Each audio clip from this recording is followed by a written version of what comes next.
Hello everyone, কেমন আছো সবাই? আশা করি খুব ভালো আছো, আর আমরাও খুব ভালো আছি। আজ দুজনে মিলে ভাবলাম একটু বিশালে যাব, তাই যেমন ভাবা তেমন কাজ। বিকেল বিকেল বেরিয়ে পড়েছিলাম হাবড়া যাওয়ার জন্য।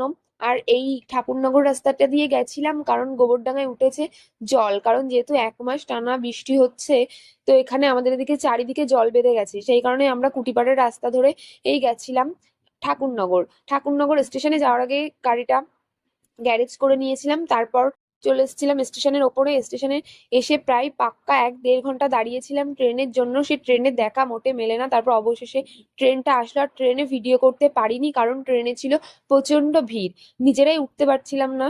সেই কারণে আর ভিডিও করা হয়নি, তাই একেবারে ডাইরেক্ট চলে গেছিলাম বিশালে। আর বিশালে গেছিলাম কারণ আমার মনে হয় বিশালেই দাম কম, তাছাড়া সব জায়গায় আমার মনে হয় দাম বেশি। মানে বেশি বলতে আমার কাছে মনে হয়, কারণ যেহেতু আমি কি বলবো, যাই হোক। তারপর ওখান থেকে বিশাল থেকে কেনাকাটা করে যখন বেরোবো তখন দেখি নেমেছে মুষলধারে বৃষ্টি। এত পরিমাণে বৃষ্টি হচ্ছিল সে বলার বাইরে।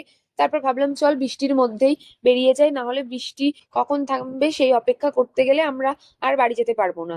তারপরে দেখাচ্ছিলাম তোমাদের চারিদিকে এত পরিমাণে, মানে এত পরিমাণে হাবড়াতে বৃষ্টি হয়েছে প্রায় টানা 2 ঘন্টা ধরে, চারিদিকে জল বেঁধে গেছে।